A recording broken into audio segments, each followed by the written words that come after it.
Cricket world cup league 2 round 5 और 6 अगर बात करें, दोनों इस वक्त चल रहे हैं। दोनों का एक एक मैच जो है वो कल कंप्लीट हुआ। और आज अब अगर बात करें राउंड 6 में, तो बात है इस बार होने वाली है दूसरे मैच की। जी हाँ, बात हो रही है ओमान वर्सेस नेपाल। जी हाँ, ये दो एशियन टीम्स जो है वो अब कहीं ना कहीं न्यूट्रल न्यूट्रल वेन्यू पर है, लेकिन अब दोनों आपस में टकराने वाली हैं। और इन दोनों ने अपने आप में ही काफी मैचेस खेले हुए हैं। अगर आप देखेंगे नेपाल वर्सेस ओमान, बहुत ज्यादा मैचेस हुए हैं, चाहे आप ओडीआई में देखें या टी20 में देखें। इन दोनों टीमें अपने आपस में रेगुलर काफी खेल चुकी हैं, एक दूसरे प्लेयर्स को काफी अच्छे से ये जानती भी हैं। और अगर आप टेबल की बात करें तो डेफिनेटली इस वक्त पर बॉटम 3 टीम्स में ये दोनों टीमें आती हैं। जी हाँ, क्रिकेट वर्ल्ड कप लीग 2 में ओमान जहां पर छठे नंबर पर है, वहीं पर नेपाल जो है वो इस वक्त 7वें नंबर पर है, 2 पॉइंट्स के साथ। तो क्लियरली है कि यहाँ पर क्रिकेट वर्ल्ड कप लीग 2 में अभी तक की अगर आप बात करें तो दो बॉटम टीम्स के बीच में ये मुकाबला होने जा रहा है। यूएई डेफिनेटली एक उससे भी नीचे है,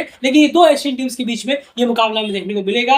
नेपाल की जो शुरुआत है पिछले मैच में बहुत खराब रही, जहां पर 103 रन से उन्हें काफी करारी हार का सामना करना पड़ा। लेकिन अब उससे उन्हें किस तरह से उभरना होगा और ओमान के खिलाफ किस तरह से खुद को प्रेजेंट करना होगा और एक जीत से वापसी करनी होगी, इसके बारे में बात करेंगे। क्या कुछ चीजें यहाँ पर बेहतर करनी होगी नेपाल को, और वहीं पर ओमान के पर्सपेक्टिव जानने की कोशिश करेंगे कि स्कॉटलैंड में बहुत ही खराब शुरुआत के बाद अब यहाँ पर नेपाल के खिलाफ, जिनके खिलाफ वो काफी खेले हुए हैं, उनके खिलाफ किस तरह से वो एक स्ट्रॉन्ग कमबैक कर शुरुआत जो है जीत की नींव यहाँ पर रख सकते हैं इस राउंड में। दैन सबसे पहले यहाँ अगर बात करें तो ओमान के जो प्रोबेबल 11 है, वो आप क्या एक्सपेक्ट कर रहे हैं इस पहले मैच में? आपको लगता है कि जतिंदर सिंह को यहाँ पहले मैच में मौका दिया जाना चाहिए, या फिर ओवरऑल प्लेइंग 11 आप क्या एक्सपेक्ट करेंगे? खास करके बैटिंग में मैं जानना चाहूंगा कि कौन से नाम आप रखना चाहेंगे ऊपर के 5-6? नहीं, जरूर देखिए, अगर हम बात करें तो ऑब्वियसली जतिंदर सिंह को यहाँ मौका जरूर मिलना चाहिए जी। और जब उन्हें लिया गया है ए साइड में उन्होंने परफॉर्म किया था, तो इसके बाद उनको यहाँ मौका मिला। हाँ, 2 गेम जो खेले गए यहाँ पर आकर, इस कनाडा पे आकर, वहां पर इन्होंने कुछ खासा स्कोर किया नहीं। ये एक झटका जरूर है टीम के लिए। फिर से वो इंटरनेशनल में आते ही थोड़ा लड़खड़ा गई है उनकी इनिंग पर।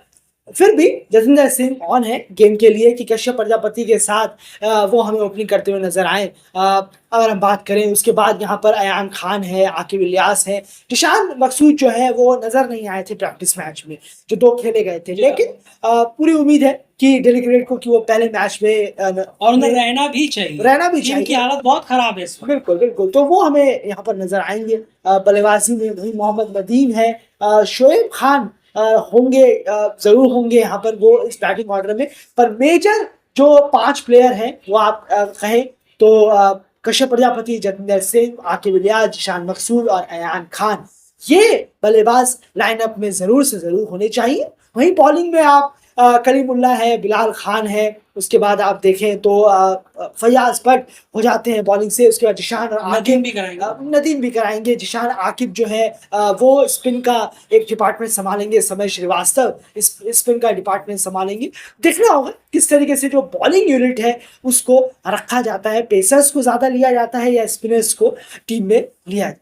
बिल्कुल, तो ये कहीं ना कहीं देखने वाली बात जरूर हो जाएगी। लेकिन डेफिनेटली नाम आप कोई भी भर दे, लेकिन परफॉर्मेंस आके देनी पड़ेगी, क्योंकि इन बड़े नामों ने भी रिसेंटली बहुत डिसअपॉइंट किया है। अगर आप देखेंगे आकिब इलियास, जिशान मकसूद, इनके बल्ले से रन स्थितियां नहीं है। कश्यप प्रजापति भी काफी ठंडे चल रहे रन के मुकाबले। और जतिंदर सिंह, जिन्होंने ए साइड से स्कोर तो अच्छा किया, लेकिन जब कनाडा में 2 प्रैक्टिस मैच हुए वहां पर बल्ले से रन निकले नहीं है। तो ओमान की जो हालत है, जो इस वक्त परफॉर्मेंस जो चल रही है, वो भी बहुत डाउनडोल टाइप की चल रही है। तो उनको भी इन पर नजर रहेगी कि आखिर वो अपने किस तरह से उठा पाते हैं नेपाल के खिलाफ, जिनके खिलाफ उन्होंने काफी अच्छे खासे मैचेस ऑलरेडी खेले हुए हैं। और नेपाल के लिए भी यही होगा। अब यहाँ पे अगर देखिए, हम नेपाल के पर्सपेक्टिव से देखें तो 3-4 चीजें हैं जो उन्हें पहले मैच से इस मैच में कुछ बेहतर करनी होंगी, ताकि यहाँ पर एक जीत से वापस से वो एक स्ट्रॉन्ग कमबैक कर सके और एक कॉन्फिडेंस जो है अपनी डगआउट में और अपनी टीम में वो वापस से रिबिल्ड कर सके। उसके लिए सबसे पहले अगर पॉइंट्स की यहाँ पे बात करें, देखिए सबसे पहला टारगेट तो यही रहेगा कि आप ओमान के खिलाफ खेलें। बिल्कुल, और ओमान के खिलाफ जब आप खेल रहे हैं तो आपने बहुत बार उनके खिलाफ खेला हुआ है, और इन प्लेयर्स के खिलाफ आपने अच्छी खासी प्लेयरें भी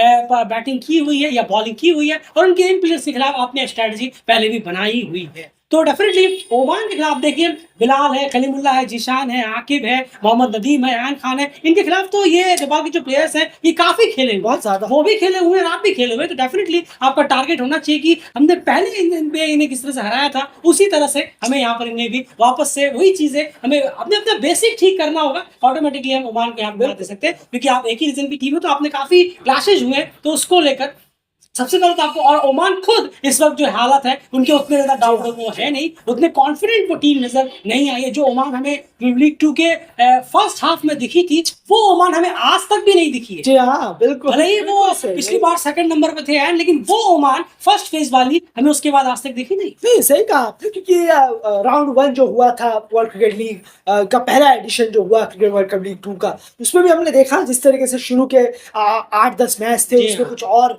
ओमान नजर आई, उसके बाद जो फिर लड़खड़ाई है ओमान एक तरीके से कोविड के बाद जिस तरीके से लड़खड़ाई है ओमान अब तक स्टेबल नहीं हो पाई है, तो इसका फायदा जरूर नेपाल को उठाना चाहिए। जो फ्रजाइल अभी पूरी की पूरी टीम चल रही है ओमान की, एक पूरी 11, उसका फायदा नहीं उठाएंगे तो और क्या उठाएंगे। बिल्कुल सही कहा, और यही आप ओमान के लिए भी कह सकते हैं कि नेपाल की जो टीम है वो भी इस वक्त बहुत ज्यादा फ्रेजाइल नजर आ रही है, डावाडोल बहुत नजर आ रही है। अगर इसका फायदा ओमान नहीं उठाएगा तो आखिर ऐसा और फिर किस टीम का आप उठा पाएंगे। दोनों के लिए ये चीज यहाँ पर लागू हो जाती है। नेपाल के लिए अगर बात करें, प्लेइंग लेवल को थोड़ा सा स्ट्रॉन्ग और बहुत सारी चीजें देख कर बनाने की यहाँ पर जरूरत है कि प्लेइंग लेवल आखिर हमारी क्या होनी चाहिए, सारे बेसिस कवर हो, जबरदस्ती ज्यादा भरने की कोशिश ना की जाए, जो चीज जरूरत है सिर्फ उतने को ही रखे और उसके अलावा बाकी अगर छाटे तो बहुत ज्यादा बेहतर रहेगा प्लेइंग, और एक अच्छा एक स्टेबल बैटिंग ऑर्डर भी यहाँ पर बहुत ज्यादा जरूरी रहेगा, जो हमें पहले मैच में मिस आउट नजर। ऐसा लग रहा था कि शायद कोई बैटिंग ऑर्डर प्लान ही नहीं है, ऐसा लग रहा था कि आप तुम चले जाओ, आप चले जाओ, आप चले जाओ, ऐसा लग रहा था। वो नहीं होना चाहिए।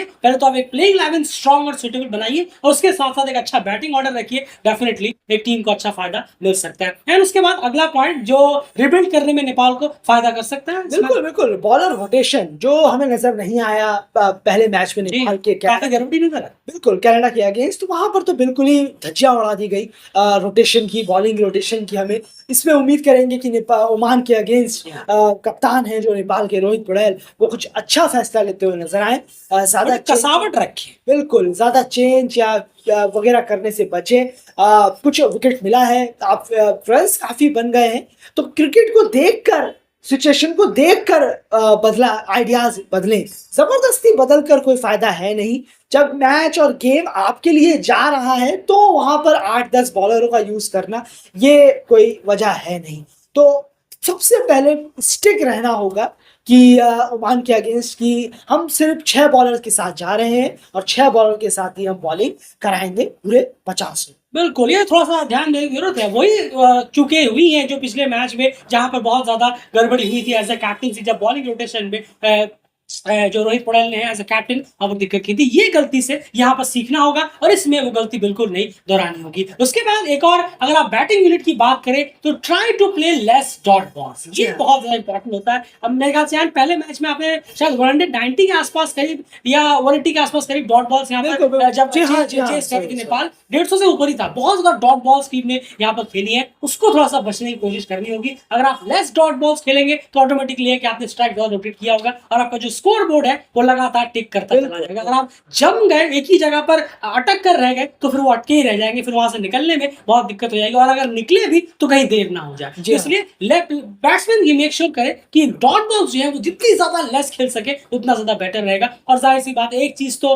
वो एक बेसिक है कि आप जब भी बैटिंग कर रहे हो तो आप पूरी कोशिश करें कि आप पूरे 50 ओवर के लिए बैटिंग करें। कल भी हमें वो देखने को नहीं मिला। कल भले ही आप एक टीम अगर मान के चलिए आप को स्ट्रगल कर रही थी, 5 विकेट हो भी गए टीम पिछड़ रही थी, लेकिन बाद के 5 विकेट्स भी मेक श्योर करना चाहिए था कि वो 50 ओवर बैटिंग करने की कोशिश करे। क्या पता रिजल्ट्स कुछ और एट दैट आता, लेकिन वो भी हमें कल देखने को नहीं मिला। तो ये चीज वहां उस गलती से ये भी सीखिए और यहाँ पर पूरे 50 ओवर बैटिंग करने की कोशिश हर हाल में करिए। चाहे आप चेस कर रहे हो, लड़खड़ा गए हो, फिर भी 50 ओवर का ट्राई करिए। क्या पता रिजल्ट्स एट द एंड आपके फेवर में आते हुए दिखे, और पहले बैटिंग कर रहे हैं तो ये बहुत ज्यादा कंपलसरी हो जाता है। एंड और कोई पॉइंट? जरूर ओमान के लिए बस कहना चाहूंगा कि ओमान भी कोशिश करे बैटिंग से थोड़ा अच्छा डिस्प्ले दिखाए।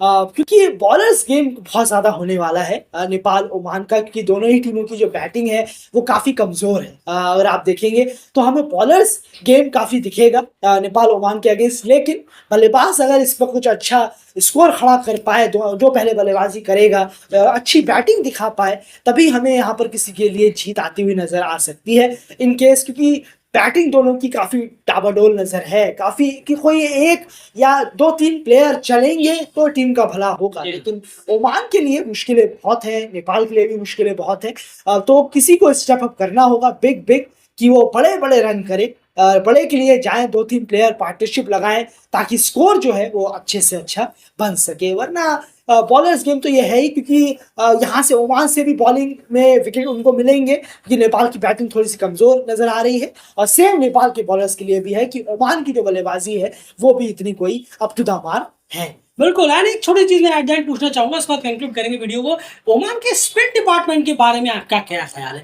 वहां पर क्या आपको स्ट्रेंथ नजर आता है कि वो बहुत ज्यादा हावी हो सकते हैं नेपाल के बैट्समैनों के ऊपर? नहीं, देखिए उम्मीद तो कर सकते हैं आप, ऐसा नहीं है, उम्मीद कर सकते हैं, ऐसा नहीं कह सकते कि पूरे हावी हो जाएंगे, पर है ऐसे कैपेबल है। आप देखिए, क्योंकि आपको देखना होगा ये एसोसिएट का लेवल, ये याद रखिएगा। ये हम बात नहीं कर रहे हैं कि ऑस्ट्रेलिया के अगेंस्ट आप खेल रहे हैं तो आपको हाई क्वालिटी बॉलर्स चाहिए, यहाँ गलतियां भर भर के होती हैं, और ओमान और नेपाल हैं दोनों टीमें, तो गलतियां बहुत ज्यादा कर रही हैं अभी ये बैटिंग से। आकिब, जिशान, अयान, समय श्रीवास्तव, ये कुछ बॉलर्स हैं जो काफी हैं ज्यादा गलतियां करवाने के लिए, अगर क्योंकि नेपाल की बैटिंग जैसा कहा फ्रजाइल है, अभी चल नहीं रही है ठीक से, स्लॉग में बहुत बिलीव कर रहे हैं बल्लेबाज, तो उम्मीद है ये 3-4 स्पिनर्स काफी होंगे अगर वो खेलते हैं एक साथ। बिल्कुल। अब यही चीज अगर हम नेपाल के पर्सपेक्टिव से यहाँ देखें तो संदीप, ललित, और अगर यहाँ पर बात करें दीपेंद्र, जी हाँ, ये तीन खास करके हम कहेंगे, संदीप, ललित, दीपेंद्र, ये भी एक सॉलिड टेस्ट लेते हुए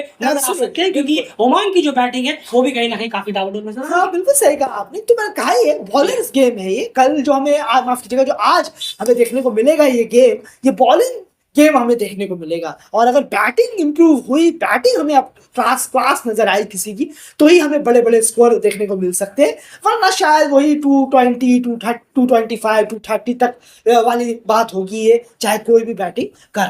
बिल्कुल। तो एट द एंड डेफिनेटली अगर आप ये कहें, दोनों टीमों के लिए कहीं ना कहीं आप ये कहें कि ओमान के लिए डेफिनेटली इससे बेटर मौका नहीं होगा कम बैक करने के लिए, कि नेपाल उनके सामने यहाँ मौजूद है और अवे में है डेफिनेटली, और यही चीज सेम नेपाल के लिए भी होगा कि इससे बेटर मौका नेपाल के पास नहीं होगा कि वो ओमान, जो कि ऑलरेडी काफी डाउनरोल इस वक्त चल रही है, उन पर अटैक करे और उनकी तरफ से उनको हरा कर उनसे 2 पॉइंट कहीं ना कहीं ग्रैब कर अपने पॉइंट टेबल को आगे बढ़ाए। दोनों ही टीमें एशियन टीमें हैं, दोनों ही टीमें आपस में काफी खेली हुई भी है, लेकिन ये अब न्यूट्रल वैल्यूज पे भिड़ने वाली है। देखना पड़ेगा कि आखिर इन दोनों में से 19-20 कौन साबित होता है, कौन 19 रह जाता है, कौन 20 साबित होता है। एट द एंड ये छोटी छोटी चीजें ठीक करनी होंगी दोनों ही टीमों को इस मैच में, ताकि वो एक बेहतरीन और अच्छा कमबैक कर सके और वापस से रिबिल्ड कर सके, क्योंकि दोनों ही टीमों के सामने बताया हालत खस्ता है। पूरी वीडियो में आपने यही लाइन खूब सुनी होगी, दोनों ही टीमों की हालत खस्ता है, इसलिए हम कह रहे हैं कि एक अच्छा कॉन्टेस्ट देखने को मिल सकता है। फिलहाल इस वीडियो में इतना ही। बने रहिए डेलक्रिट चैनल के साथ, ताकि पोस्ट मैच से लेकर सारी अपडेट्स आपको